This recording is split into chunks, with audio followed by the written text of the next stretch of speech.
Hi guys, Tom here. Welcome back to the Cookie Jar podcast. Today we are lucky enough to be joined by Sam Clapham, who is a club support officer for England Golf. We were lucky enough to be able to pick his brains on his role in developing the game of golf and what he's doing around that. It's a really interesting pod for us to work out what's going on behind the scenes and at grassroots level to try and get people involved in the game. As always, if you want to get in touch, you can get hold of us on @CookieJarGolf on Instagram, Facebook and Twitter. We've loved getting some of your comments and questions, and we do intend on addressing them in future pods. This isn't the one to be doing that, but please do keep rolling in. We really appreciate your feedback, and I hope you enjoy getting an in-depth view into what goes on at England Golf. So listen in and enjoy. Watch this. No way!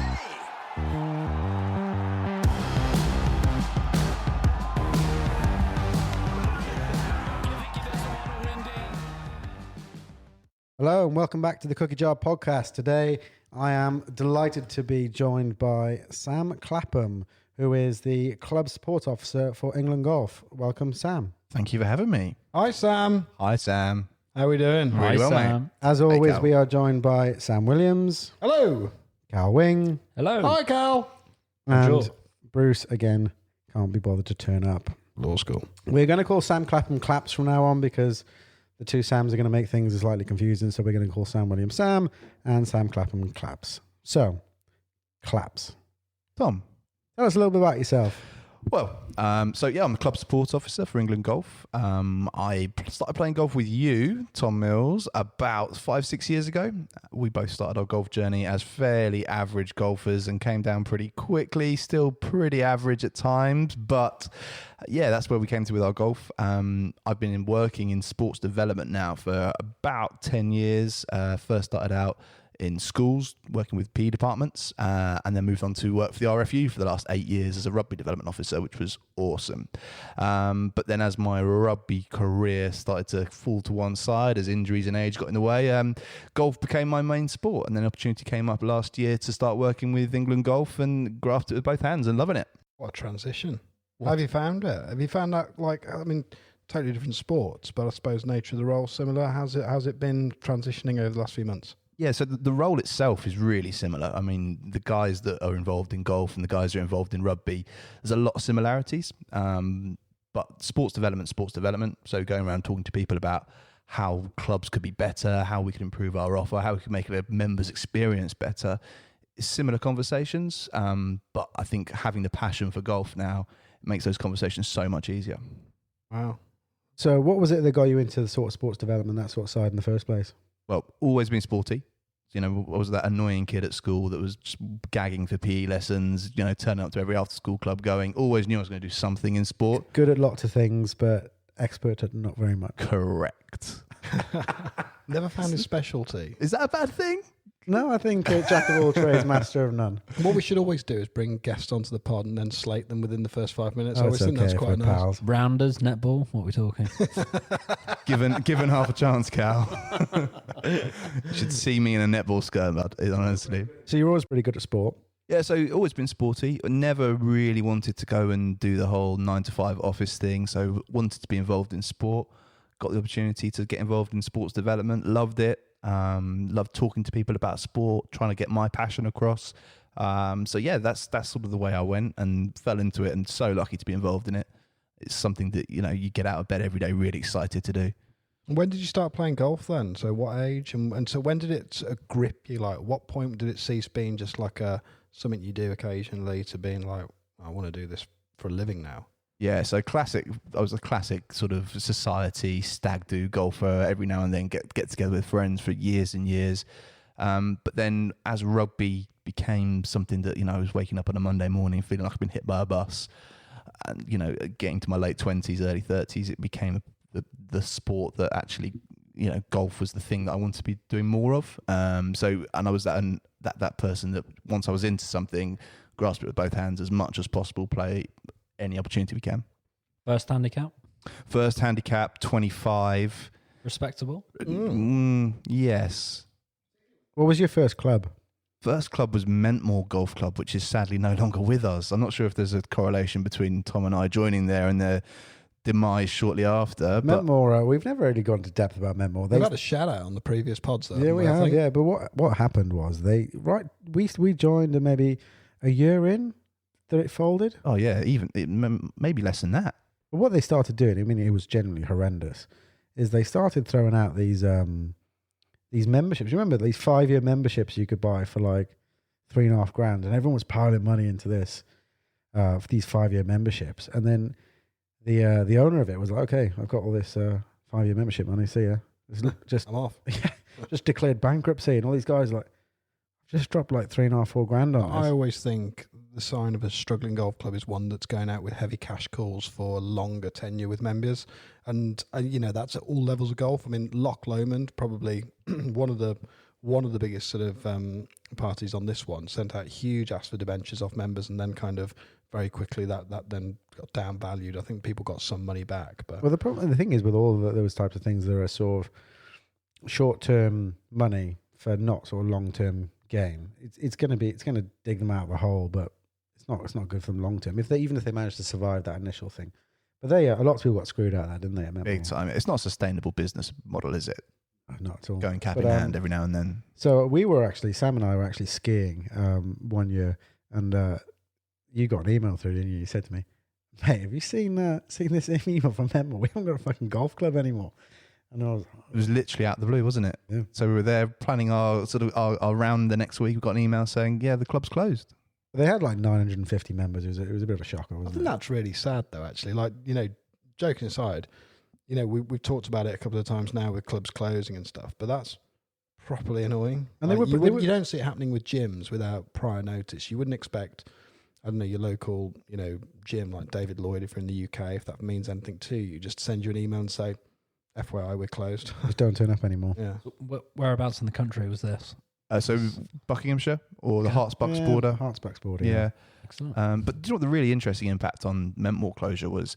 Is the impact it had on all the local clubs, because all the membership just scattered within sort of 2-3 weeks. Everyone tried to find a new club. And lots of lots of clubs immediately kind of shut up shop. They were like, actually, I don't, because it was like 1,000 members. It was 950 odd members. Oh yeah, in loads. there. Yeah. And they were like, all dispersing within a few miles, trying to join. Or when every there's golf people club. like you two miscreants joining, I suppose it's understandable from the clubs, and they need to sort of They need- maintain standards. Well, yeah, it was quite a grind actually trying to find somewhere good. And then where did you end up after that? So yeah, went from Mentmore and joined Stocks Golf Club in Albury, just outside Tring, and still there at the moment now. Although potentially in the process of moving clubs to just around the corner to Ashridge Golf Club, which Ashridge is supposed to be pretty good, isn't it? Yeah. yeah, it's a cracking track. Really, really nice. Loads of really cool stuff going on with it as well. Hosting the ladies amateur final qualifiers for the Open last year, which was awesome. And they've got some really nice practice facilities there.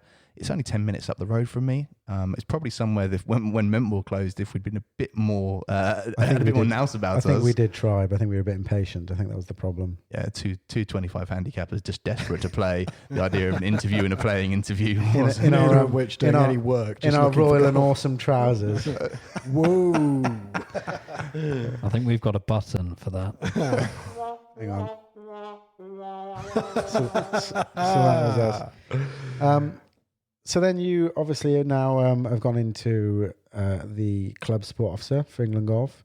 Tell us a bit about that job. What does it kind of entail? Yeah, so my job is essentially to look after the 109 golf clubs in Berkshire, Buckinghamshire and Oxfordshire, or BBNO if you're from the UK. So look after 109 clubs, loads and loads of different needs within club support in the area.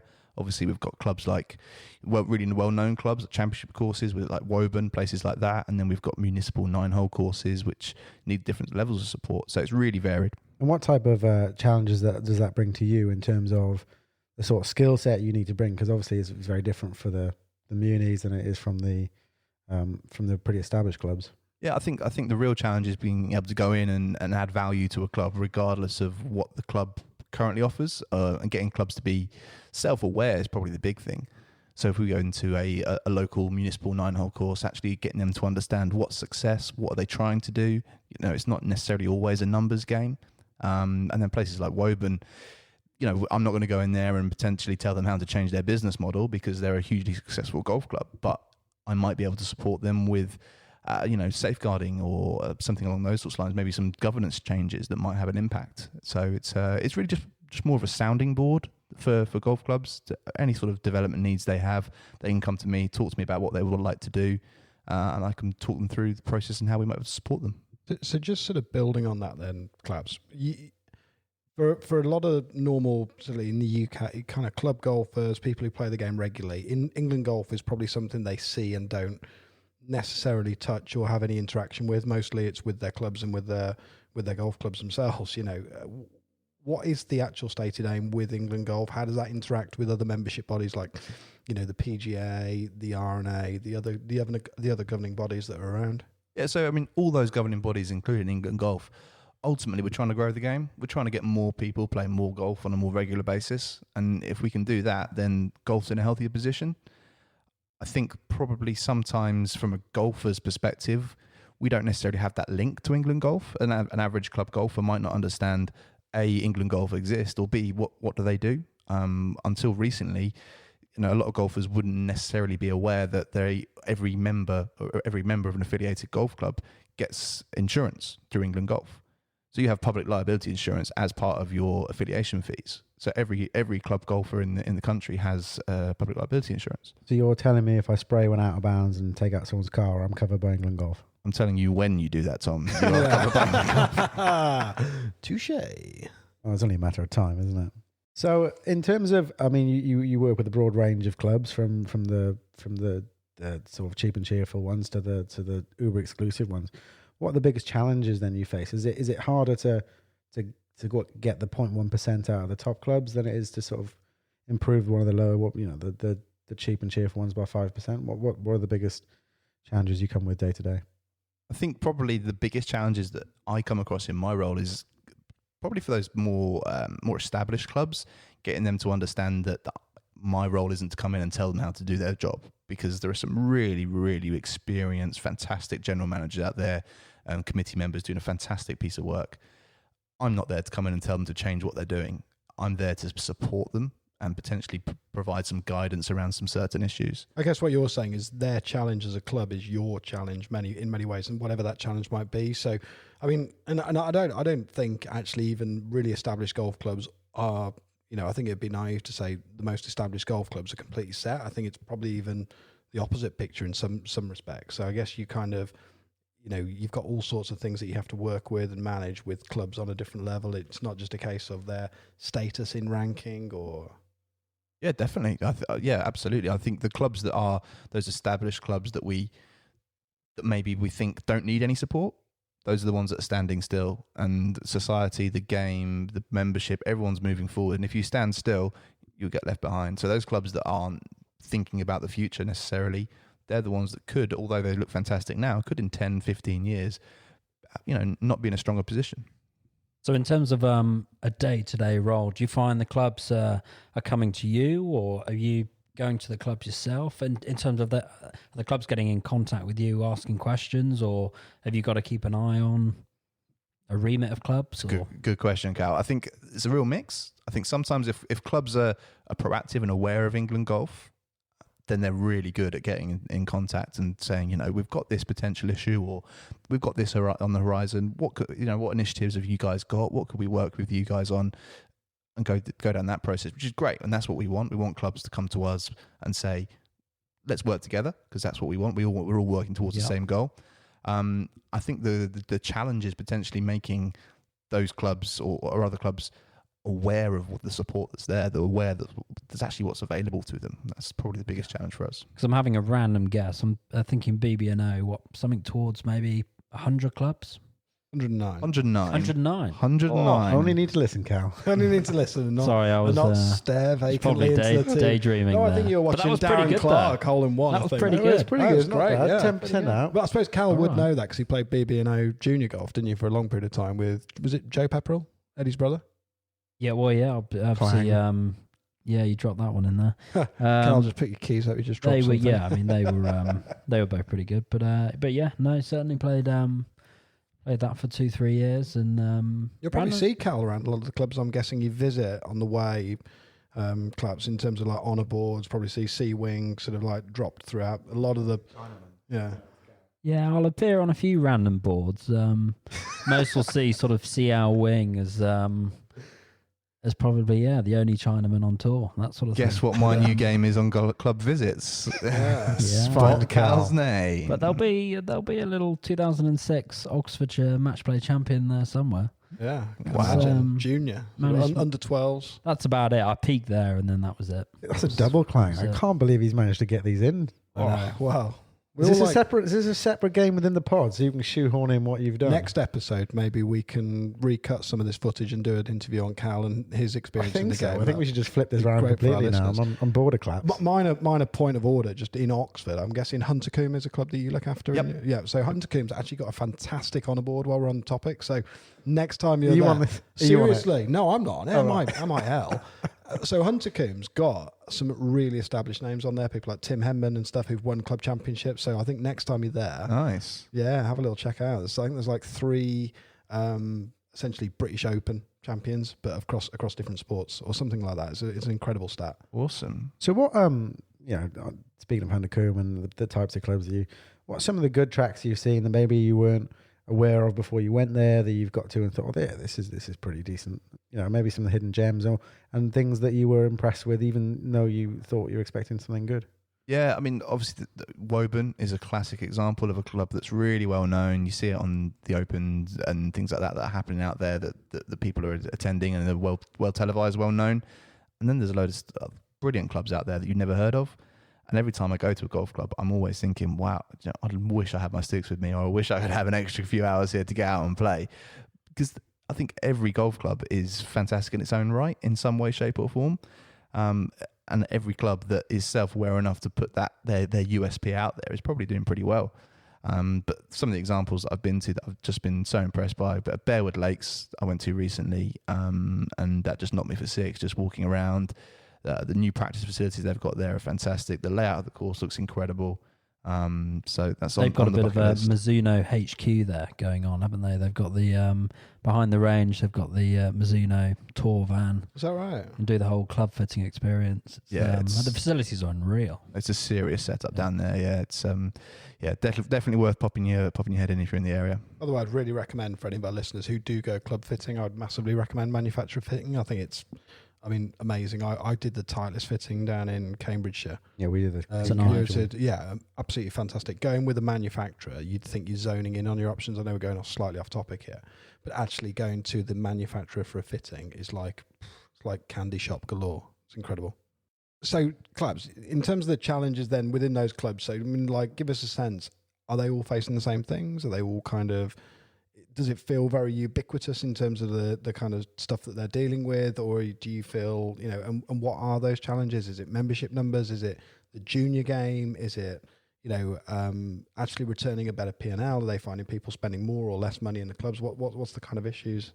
I think there's definitely some common challenges that a lot of clubs face. The fact that membership numbers are probably declining slightly at the moment.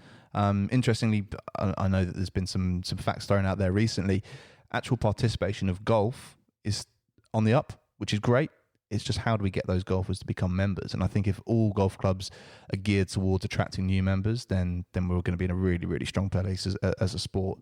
I think some of the differing challenges, certainly around secondary spend and P&L and things like that. The average member over the course of a year is worth about, on average, £500 in secondary spend, which when you've got 500 members is a big chunk of cash for a golf club. Yeah, definitely. So I think if people start looking, or particularly committees and managers start looking at people or members as, what they can offer as far as bottom line money at the end of the day, which is what they're all there for, then absolutely, then the recruitment of new members and then retention of existing members is crucial. And you said at the start, you actually said our job here is to grow the game. So clearly that's a soundtrack that we're used to hearing as well a lot in terms of America, because we all probably watch the PGA on Sky Sports, and that's a massive thing that's throughout the. They've got the yeah. drive, chip, putt, and all that. Yeah, going so on, it's massive. So, like, is there much learns? Is there much like participation with kind of the other side of the pond and kind of our friends in America? We've got a load of listeners in America, and I guess I'd be interested to know kind of how that, whether there's any interaction with kind of US bodies in terms of that sort of stuff. So we work with both RNA and USGA as well. So there's definitely some shared learning.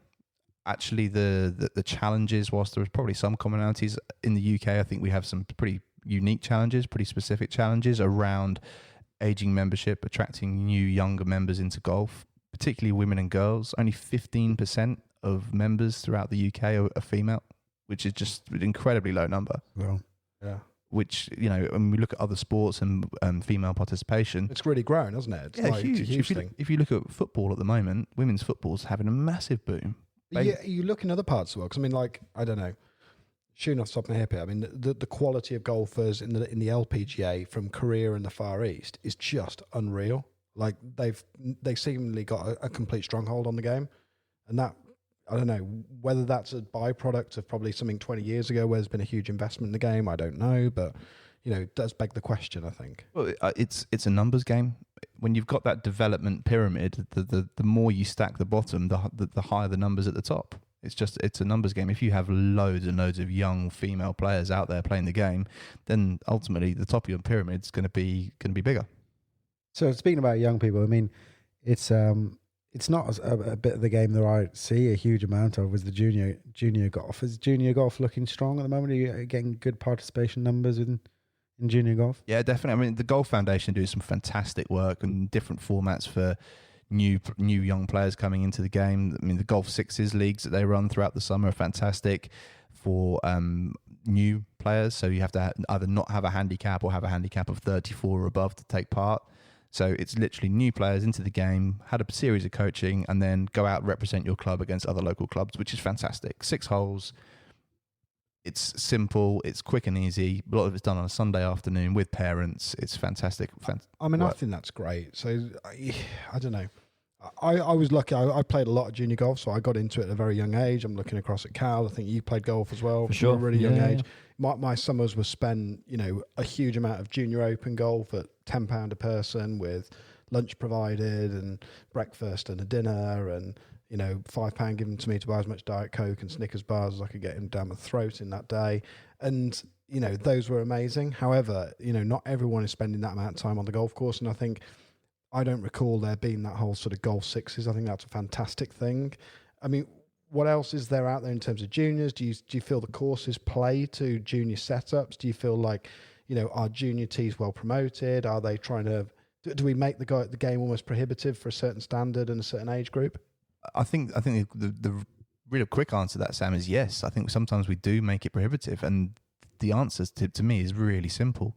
You can move a tee to wherever you want the tee to be. You don't have to play off a tee. You're not playing to a certain yardage course for juniors. You can go and put a couple of tee markers down at the 150 and play in from there. There's solutions to it, and that's probably the biggest thing from my role is how many barriers can we remove for participation for people. Yeah. And if we can go into a club and offer a couple of solutions that might remove a few barriers and that result in 10 to 15 new members, then fantastic. I'm doing a good job. Yeah. So me and you, we chatted earlier on about getting into the game quite late in life, and we didn't really go through the junior section.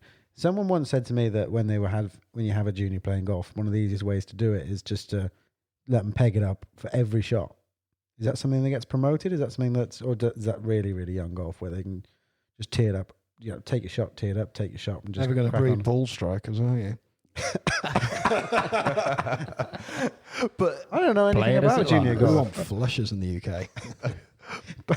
But again, we're talking about barriers. If a young person is struggling to get the ball off the deck and putting on a tee is a solution, then why not? Let that young person do that. Let them enjoy the game. Let them get the ball off the ground for the first time and have that feeling of hitting 100 yards. Have a putt for birdie. Yeah. Get on greens, get pars. It's just like make the game accessible. Make it feel like you're out there doing it like everyone else. Absolutely. And we're doing a lot of work at the moment, particularly, like I said, around the women and girls game.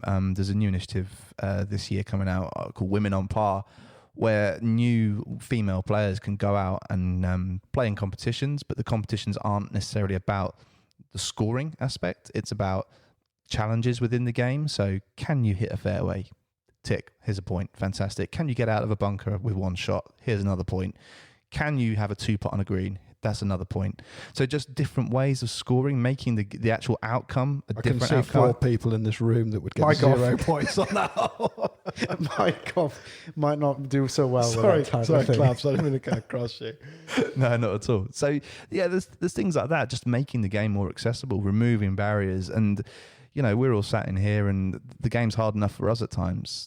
Imagine coming in for the first time, stepping out onto the course, and you're surrounded by people who look like they know what they're doing, that maybe already play golf to a decent level, and you're there for the first time. Very deceiving. No, but I think there's a lot of regalia that goes with golf that makes it a more daunting experience first time you step out, right? Well, Sam and I joined the same club at roughly the same time, but I joined before you, distinctly joined before you, maybe a month or two, but there wasn't much in it, and I had to go up. I didn't know anybody at this club, and I had to find someone and walk up to them and ask them, like, look, I'm trying to get a handicap.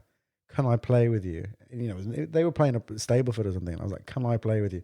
I'd never shot competitive round in my life, and I'm knocking around with these strangers in 120 shots.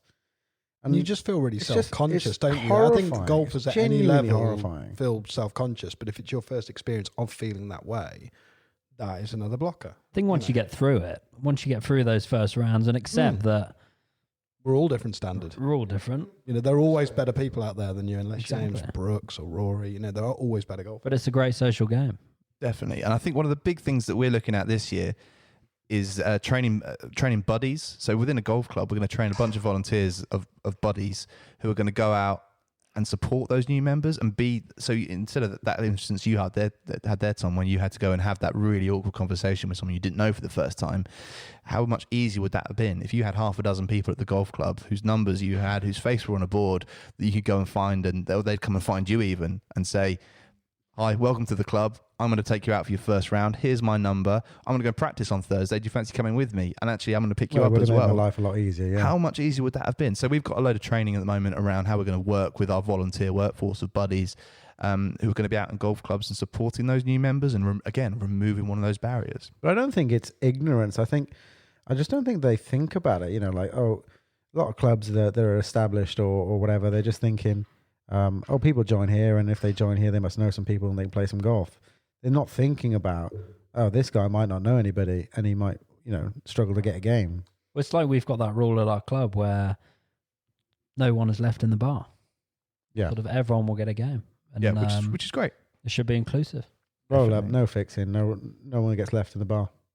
It's a great way of playing because it means you're going to play in front of new people every time. I remember, when you the first time you try and swing in front of a stranger, you just turn into just turn stiff. You just don't know how to swing. And over time, with the more strangers you swing in front of, it just kind of gets more natural. But the idea of swinging a golf club in front of someone for the first time is quite daunting. And the more barriers, like you say, that we can break down, the better. Definitely. And I think about that Golf Sixes approach for the juniors, everyone's of a similar standard. Everyone's either not got a handicap or have got a handicap of 34 plus. So actually being around people of the similar standard is a massive removal of that barrier, because if you're stood there with people that have all the gear, know what they're doing, hit the ball down the middle on their first tee shot, and then it's your go, that can be that doesn't take a lot to turn someone off. Can I ask we touched on it last week. I actually don't think we did it justice because I think it was quite an interesting topic. The Martin Slumbers stuff that came out through the RNA in terms of golf clubs have not got their proposition right, that we're not offering something, and I kind of shut it down. I felt like it was basically a statement that was saying, here's the problem, guys, you're not doing your jobs properly. But it didn't say, well, actually, the game's moving in this direction. This is the gap. This is what we should be offering. What are your thoughts on that? I think it's a really interesting piece, and I read it with great interest and sort of looked at it and thought, do you know what he's saying is bang on? But the solution for me, Sam, is really unique to golf club. So, the course down the road from here might have a completely different approach to those issues than another one down the road. I think clubs have to be self-aware in the first instance to understand what their offer is, who are they attracting, what sort of members are going to come to this golf club, and that will be different from one club to the next. So I think once clubs are self-aware enough to understand where they stand and what their offer is, then you can start developing the different offers and bits and pieces around that will attract those members. Well, it's interesting you touched on the golf sixes with the juniors, which is obviously golf sixes is becoming a pretty big deal, and they're starting to focus a little bit on it. If you think about what cricket have managed to do with sort of the way they've reinvented the game from test match cricket down to the one day, and now they've gotten down to 2020 cricket, and it's There's another one coming as well. The 100 ball, and it's the old quick cricket. Well, they were, there are the cricket enthusiasts that would look at you and say, well, test cricket, that's it. It's proper 5-day event. I think a lot of golf enthusiasts might say, I'm not interested in 6 holes of golf. I want 72 holes of golf and 4 days. And do you think that it's ever going to be taken seriously, the golf sixes in the program? I think it absolutely will be. I think in the same way that if those people want to go out and play 72 holes, then brilliant, the offer's there. There's an option to do that already. But at the moment, if I want to go out and play in a competitive 6-hole competition or 9-hole competition, I can't do that. So I think naturally the offer has to evolve with the needs of the participant. And if that participant needs change, then the offer has to evolve with it. People are increasingly time pressured, aren't they? So I think, I don't know.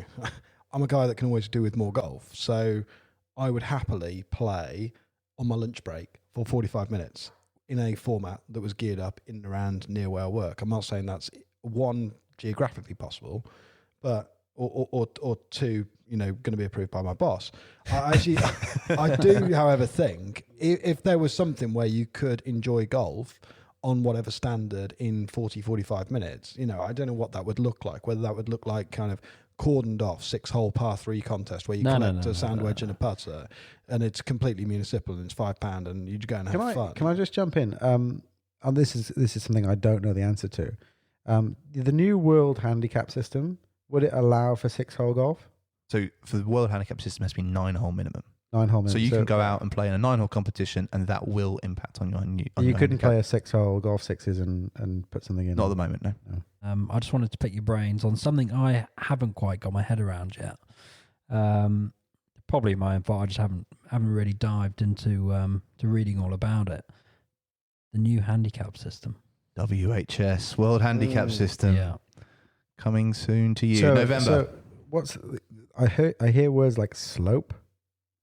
What does that mean? So slope rating is the rating that each course will be given. Is that kind of similar to the the course standard scratch that we have? Yeah, similar. But the thing with standard scratch at the moment is that's based on the scratch player. What the slope rating will do will allow for different handicaps.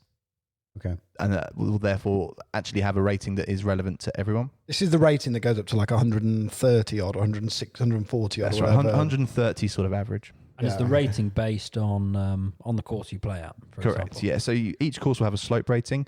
So what will happen is your handicap index will travel with you to each course you play, and based on the slope rating of that course, your handicap for that day may be increased or decreased depending on what your handicap index is versus the slope rating. So it's a bit of a multiplier or that sort of thing. Exactly that. It's very similar. If people have played in Europe, it's very similar to what they have over there already. You'll turn up and there'll be a board at the first tee, and it will tell you, based on your handicap, how many shots you get on that course. In fact, if you think about it, scratch players already have this because not all golf courses are a par 72. You get par 71, par 73. So it's exactly the same as a scratch player currently gets. Just models it for handicap players that are higher, where there's more deviation perhaps. And Exactly that. And it takes into account for a handicap player or a player that's playing for playing bogey golf, where they will hit the ball, and actually where they hit the ball will bring in different things, different parts of the course. So a scratch player, Tom and I were talking today on a hole that we were playing at. Actually, for a scratch player, the bunkers that we were very much aware of just aren't even in play. But it's really formulaic how it's calculated, if I understand right. So the people that go out and provide slopings, particularly courses like the UK where they're needing to do slope ratings, it's quite formulaic. This isn't what happened. What they don't do is send 2 people out from an association who play a golf course and then come off and go, that felt tough to you? That felt like a 135. This is based on bunker positioning, fairway, angles of attack, different options, routings off the tee, trouble, hazards, etc. Right? Exactly that. Yeah, it's measured. It's like I say, it's based on where people are likely to go, what different parts of the course that will bring in, and how difficult the course will be on that basis. And something I hear a lot is that when the new handicap system comes in, every single time I play 9 holes or 18 holes, that affects my handicap. Is that? No. So that was a myth that was being thrown around at one point, that every single time you went out on the course, you had to hand your score in. It's not the case. But what the new handicap system is going to be is a more accurate reflection of your current golfing ability rather than your potential, which is what the current system is. So when WHS comes in November, every qualifying competition, just like it does now, will go towards your handicap, but you're also able to put cards in the exact same way you can add a supplementary score at the moment, and that will go towards your handicap index. I think the big shift change is we're going to encourage people to get scorecards in more often. So actually your handicap index is reflective of your current form rather than something that people protect and maybe play their minimum 5 rounds a year that keeps their handicap at 8, but they haven't played to 8 since 1990. So this might be another myth, but I've heard something like it sort of rotates on your last 20 rounds, or it's based on your last 20 rounds. Is that true? Or yeah, so it would be the average of your best 8 from the last 20. okay, So yeah. What will happen is the last 20 scores that you input, the best 8 of those scores, the average will be taken, and that'll be your handicap index. So what's really nice is that you won't get 0.1 every time you have a bad round. You only have to worry about your best 8. Otherwise, it just falls into your bad 12, if you will. Okay, cool. So if you are saying that it's more of a reflection of where the golfer is and their potential, is there sort of an inbuilt assumption that most average golfers' handicaps will increase? Not necessarily, because actually, if people have been playing a lot of golf anyway and playing in regular qualifying competitions, then their handicap won't have a massive shift. I think, essentially, if you're a Category 1 golfer, the chance of your handicap changing much is pretty limited, because as a Category 1 golfer, you're probably hitting your handicap or thereabouts most of the time anyway. If you're a Category 2 golfer, then maybe that might differ slightly. You might go up 0.1, 0.2 every now and then. I think probably the big shift changes we'll see are those higher handicapper players that may see 3 or 4 shots difference. I just think there's so much vanity around handicap. I think it's an odd one. Like, I'm a single figure handicapper. Yeah, do you know what I mean? Well, the first thing Tom said on the pod, you go back to our pilot Everyone episode, needs to know. You know, I'm a single figure handicapper. And he's just, even if you talk to somebody who's not a golfer, what's the first question they ask you?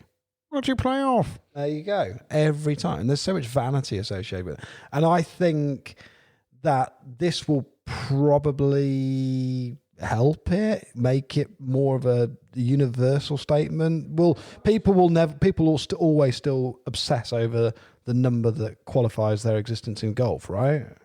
I think we'll always have that. We'll always have people that want to have the lower handicap because that in some way shows off how great they are. In actual fact, if you haven't been that great for a really long time, you're doing yourself a disservice every time you step out on the course. But I also think then the other parts I've read about this also gives, I guess, less frequent players the ability to hold a handicap as well. Exactly that. So even if you don't have 20 scorecards over the last 2 years, there's a formula that will allow you to still have a handicap based on a sliding scale from 5, 7, 9 scorecards. Okay, so I was going to jump in and say, when you started, you got to put in 3 cards, and then they do some sort of magic, and they tell you how good you are from your 3 cards.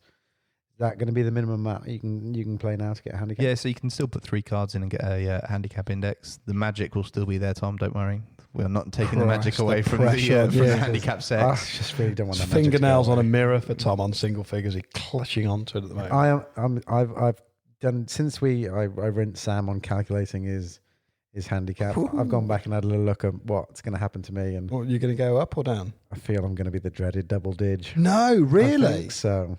Because I had one of those exceptional score reductions, which obviously won't matter. Yeah, that's the thing. That's back to Claps's point there, that it prices in your potential, not your reality. But I actually disagree. I'm really surprised at that because I buffer a lot, but I don't hit under the handicap a Well, lot. the good news is you've got till November, so get out there this summer, go low. Chop chop. Olo. The problem is I don't go low that often. If you believe you have it, then I you come have back it, and Tom. say, well, if I'd not a 3-putt that, then that would have been, yeah, I could have got this. This is literally turning into golf therapy, isn't it? You're in a safe, but you're in the trust tree, Tom. You're in the trust tree. Anyway, so we touched on golf sixes, and we've touched on what's going on. You're going to compete in a cheeky golf sixes event, aren't you? Yeah, so I'm very lucky that myself and a friend are going to be playing down at Centurion at the end of March in the golf Centurion's supposed sixes. to be okay, isn't it? It's supposed to be a pretty nice track. It's supposed to be nice. Is so it looking forward true? to it. Is it true? It's called Centurion because it has 100 members. I believe so. Yeah, or 100 debenture holders, or however they want to pitch it. But yeah, there's only 100 people allowed to play there regularly. We'll be tuning in and looking out for you. Is it being televised? I Well, it's hope, on not, I hope Sky. not. Based on my swing, that It's would be on embarrassing. Sky. Are you coming out on the sort of fireworks launching? You're running down the steps. What are you and- coming out to? I might have to you get bring to my pick own, your entrance bring my own music. fireworks and music. I don't think they're going to provide that for me in the lowly event I'm in. So that's pretty cool about Centurion. So what happens if you were lucky enough to win that? So if me and my partner are lucky enough to win, then we get to go and represent England in Portugal in the international golf sixes. So how does that work? Because they have the professional event. Do they have an amateur event that just ties onto it? Or? Yeah, exactly that. So the amateur event runs just before it, and it's exactly the same format. And then different national teams are going to come over and play, and everyone will have a qualifier in their home country, and the winners will come out and represent their country. So it's pretty exciting. That was Atavos Dunes, is it? In near Cascais in Portugal? I think so. Yep. That's a decent track. You played there, didn't you, last year? That looks quite good, This is to a be fair, recurring on theme. TV. Yeah, I have played that, yeah. Yeah, Tom has not played every track in the world, but I'm far not from setting it. up tracks. But I he just seems played, but I to have played it, gravitate to major holiday destinations for. I just for play championship major golf. championship courses. Par They 72. look really good on TV. Atavos look really, really good. It's an absolutely mint track. And actually, so if you know anyone who's played a lot of Portugal golf, typically what happens is you go out there and then want to slit your wrist for 5 hours because it just takes forever. But we actually managed to. We got like a 9 o'clock tee off at. I click Octavius. It's not Octavius, but Atavos Dunes. Atavos. And we smashed around like 3 hours, and it's really, really good tracks. I was going to say, you've got to be about 9:30 latest. Early tea time. Early bird gets Earlier the the worm. better. Then scoops after. Just chop pines. There's nothing better than an early round and just sort of setting in for a session when you go abroad, do some golf. Exactly. So, Claps, heading into Players next weekend, I think. We got Masters April. We're getting into the major season. Yeah. I'm guessing you follow the PGA Tour fairly closely. I do, yeah, keep Who's an your eye picks for this year? Who's going to stand out? Well, McIlroy's just been so consistent. Like he just looks like he's there or thereabouts every week, and I just think he can't look too far outside of him. Rahm looks so good as well. You've got to fancy one of them at least. One of haven't you? those. I think if you had a bet at the start of the year and said Rahm will win a major, I think that'd be a pretty decent shout. If I was going to take you off the top 5 in the world for a major, where they're statistically most likely to win a major, who would be your sort of like left field picks? Who'd be coming in at sort of like, I don't know, for your US Open on a tricked up course or a British Open, perhaps? Well, I think Fleetwood obviously last week looks so solid at times. Before Azinger called him a choker. And Before saying that happened. you can win willy-nilly on the European Horrific tour. chat. Well, we talked about that last week, didn't Got we? to And win that in was America, just though, haven't you? you got to. Apparently, it doesn't count if it's Well, in Europe. you can win whenever you want in Europe. That's not a problem. But I think we all do, don't we? let's not dig up that grave again. But that was shit chat. Yeah, I just think Fleetwood looks so good at the moment as well. So we'd love to see him do something, and it'd be so nice for him to turn around and stick 2 fingers up to Azinger and say, "We'll see you in September for the Ryder Cup as well, chap." well, he's got a great Ryder Cup form as well. That's one thing that's come around so quickly is the Ryder Cup. I can't know. believe it's September. It's insane. Where are we? It's exciting. In America? What? No, yeah. Whistling Straits. Whistling Whistling Straits. Straits, yeah. Well, Sir Bruce came out with a Westwood for a major this year. Looking steady. Well, I be think I fair, yeah. echoed that. I think we said that Royal St George's historically has produced some first class major winners, but more recently as well. Not that Darren Clark isn't, but he was not picked to win the Open that year. I mean, he'd have been right down the list. Yeah. And And I don't know, we all just seem to think that Westwood just seems to be really on form at the moment and going nicely. So I do think I think the majors are going to be great this year. I think like you say, McIlroy's coming in absolutely with a white heat behind him. Yeah. But I really fancy a few sort of also rounds to win, if you can call them that, people outside of that. I think this is the longest stretch we've gone in major championship history where top 50 player has always won a major. So we are now statistically well overdue. I think it goes back years since we've had someone outside the top 50 who's won a major. So I'm just convinced that that's going to happen. So that's interesting. What was your take on I don't know, Reed Gate? What was the read on that? Do you know what? Patrick Reed's one of those players, and I'm sure I'm not alone in that. Whenever I watch him, I never will a golfer to do badly, but I just couldn't care less if he won or not. And I think there's a point where it was Reed or DeChambeau that were going to win, and I've just never wanted two golfers to win less than those two.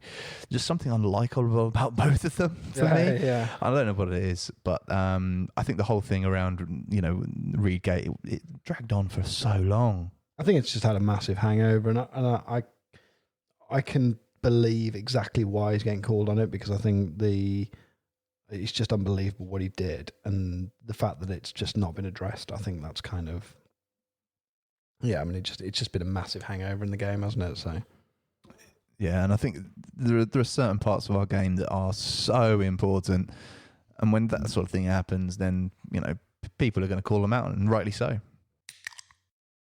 Right, in terms of jumping ship onto another topic, how's the next week looking? What have you got day to day? So got a pretty cool week the next couple of weeks. So got a national club support officer meeting coming up tomorrow. So we're all going to get together and talk about things that are happening locally, club support that we've been focusing on, different challenges, different models of good practice, that sort of thing. So that's going to be a pretty cool conversation tomorrow. And then leading into the weekend, I'm going to try and get out in the wind and the rain and get the sticks out and see if I can maybe beat Mills again, if that's an option.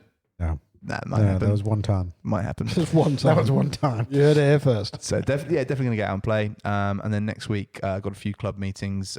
Safeguarding and safe golf on safeguarding accreditation is a huge point of reference for us this year. So that's going to be a big thing. And where's sort of HQ? Where's if you're checking into England Golf? I know they've got their HQ is down in Woodall Spa. Woodall Spa. Yeah, so Woodall Spa. What a place. Incredible. Track. So nice. Such a good track. So we'll try and get a game there this summer, definitely. But yeah, that's HQ. That's the national HQ. But for me, because I'm out in the field, based at home in sunny Buckinghamshire, so I'll get out, try and get out to sort of 4 or 5 different golf clubs each week.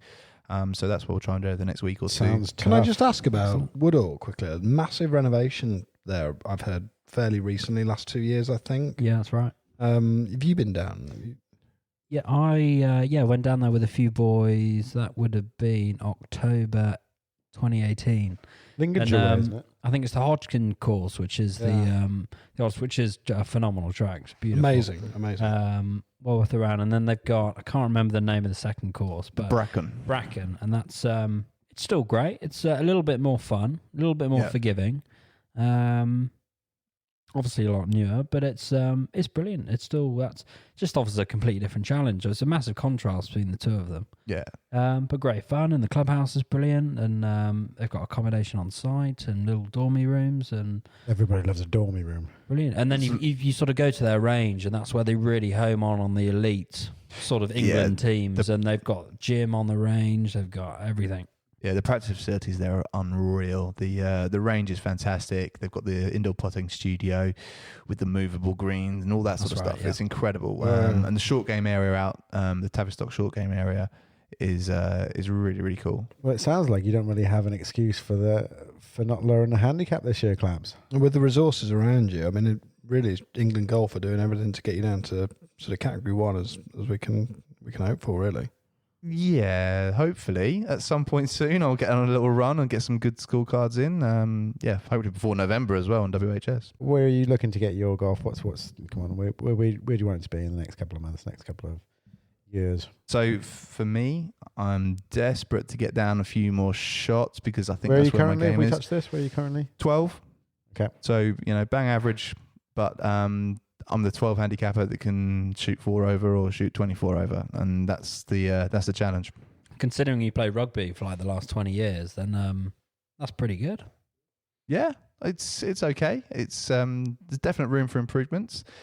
I think the big thing, because I've a coach education background from rugby as well, so I'm really into sort of how people learn and how people get taught new skills and that sort of stuff. So the whole like gamification of learning, so making learning a game. So if I'm out on the range, I won't just hit a bucket of balls. I'll make it a game, and I'll make it different challenges. It will have consequences. It will have progressions. It will have regressions depending on how the session's going.